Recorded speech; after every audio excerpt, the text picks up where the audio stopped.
Welcome to Allbooks, Audiobooks, The 40 Rules of Love. Ela. Braced for a quarrel, David came home early the next morning, only to find Ela asleep in bed with sweet blasphemy open on her lap and an empty glass of wine by her side.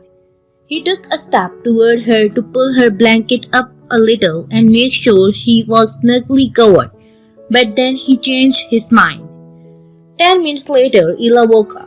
She wasn't surprised to hear him in the bathroom, taking a shower. Her husband could flirt with other women and apparently even spend the night with them, but he could rather not take his morning showers anywhere other than his own bathroom. When David finished and walked back through the room, Ela pretended to be asleep, thus saving him from having to explain his absence. Less than an hour later, both her husband and the kid had left, and Ela was in the kitchen alone.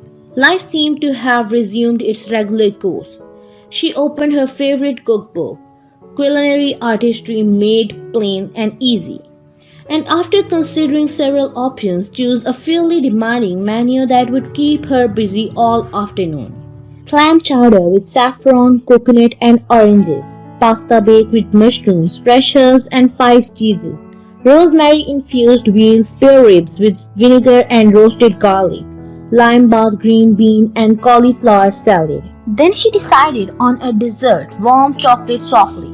There were many reasons that Ela liked cooking. Creating a delicious meal out of ordinary ingredients was not only gratifying and fulfilling, but also strangely sensual. But more than that, she enjoyed cooking because it was something she was really good at.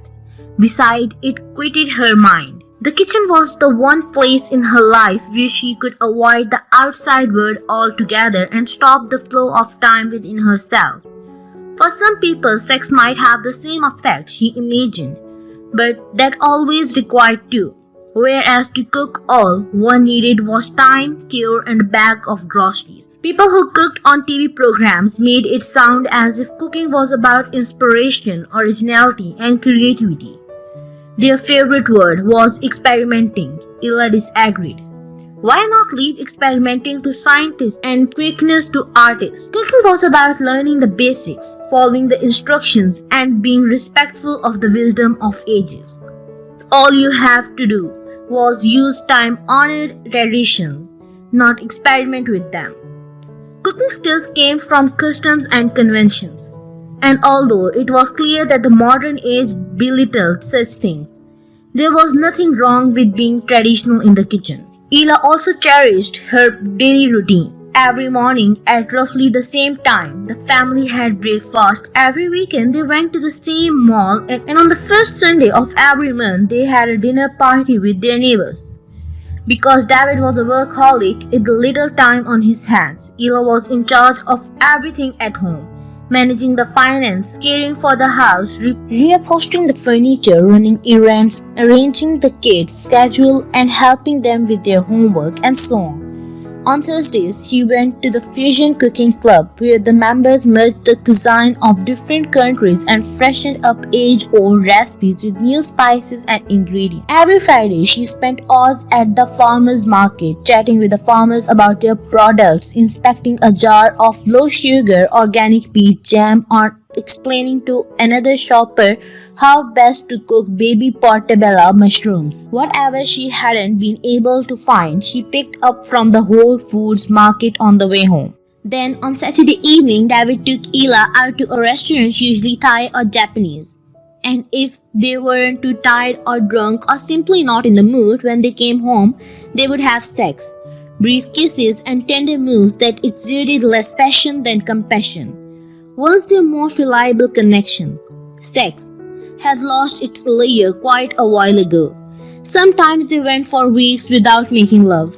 Ela found it odd that sex had once been so important in her life. And now when it was gone, she felt relieved, almost liberated. By and large, she was fine with the idea of long married couple gradually abandoning the plan of physical attraction for a more reliable and stable way of relating. The only problem was that David hadn't abandoned sex as much as he had abandoned sex with his wife. She had never confronted him openly about his affairs, not even hinting of her suspicions. The fact that none of their close friends knew anything made it easier for her to feign ignorance. There was no scandal, no embarrassing coincidence. Nothing to set tongues wagging. She didn't know how he managed it, given the frequency of his couplings with other women, particularly with his young assistant. But her husband handled things deftly and quietly. However, infidelity had a smell. That much Ela knew. If there was a chain of events, Ela could not tell which came first and which followed later. Had her loss of interest in success been the cause of her husband's cheating? Or was it the other way round? Had David cheated on her first and then she had neglected her body and lost her sexual desire? Either way, the outcome remained the same. The glow between them, the light that had helped them to navigate the uncharted waters of marriage, keeping their desire afloat, even after 3 kids and 20 years, was simply not there anymore. For the next 3 hours, her mind was filled with thoughts while her hands were restless. She chopped tomatoes, minced garlic, sauteed onions, simmed sauce, grated orange peels, and kneaded dough for a loaf of whole wheat bread. That last was based on golden advice David's mother had given her when they got engaged. Nothing reminds a man of home like the smell of freshly baked bread, she had said. Never buy your bread. Bake it yourself, honey. It will work wonders. Working the entire afternoon, Ela set an exquisite table with matching napkins, scented candles, and a bouquet of yellow and orange flowers so bright and striking that looked most artificial. For the final touch, she added sparkly napkin rings. When she was done, the dining table resembled those found in stylish home magazines. Tired but satisfied, she turned on the kitchen TV to the local news. A young therapist had been stabbed in her apartment, an electrical short had caused a fire in a hospital, and 4 high school students had been arrested for vandalism. She watched the news, shaking her head at the endless danger looming in the world. How could people like Aziz Z. Zahra find the desire and courage to travel the less developed part of the globe when even the suburbs in America weren't safe anymore? Ela found it puzzling that an unpredictable and impenetrable world would drive people like her back in their houses, but had almost the opposite effect on someone like Aziz, inspiring him to embark an adventure far off the beaten track. The Robinson sat at a picture-perfect table at 7:30 p.m., the burning candles giving the dining room sacred air. An outsider watching them might assume they were a perfect family, as graceful as the wisps of smoke slowly dissolving in the air. Even Janet's absence did not tarnish the picture. They ate while Audrey and Abby prattled on about the day's event at school. For once, Ela felt grateful to them for being so chatty and noisy and covering up the silence that would otherwise have rested heavily between her and her husband. Out of the corner of her eye, Ela watched David jab his fork into a cauliflower and chew slowly. Her gaze dropped to his thin, pale lips and pearl-white teeth, the mouth she knew so well and had kissed so many times. She visualized him kissing another woman. For some reason, the rival who appeared in her mind's eyes was not David's young secretary, but a big bosomed vision of Susan Sarandon. Athletic and confident, she showed off her breast in a tight dress and wore high-heeled, knee-high red leather boots, her face shiny, almost iridescent, with too much makeup.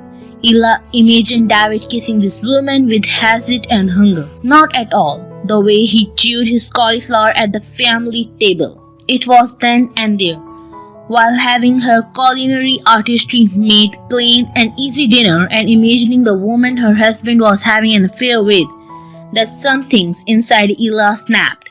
She understood with chilling clarity and calm that despite her inexperience and timidity, one day she would abandon it all. Her kitchen, her dog, her children, her neighbors, her husband, her cookbooks, and homemade bread recipes. She would simply walk out into the world where dangerous things happened all the time. Thank you for watching my video. Please like and share this video and subscribe to my channel.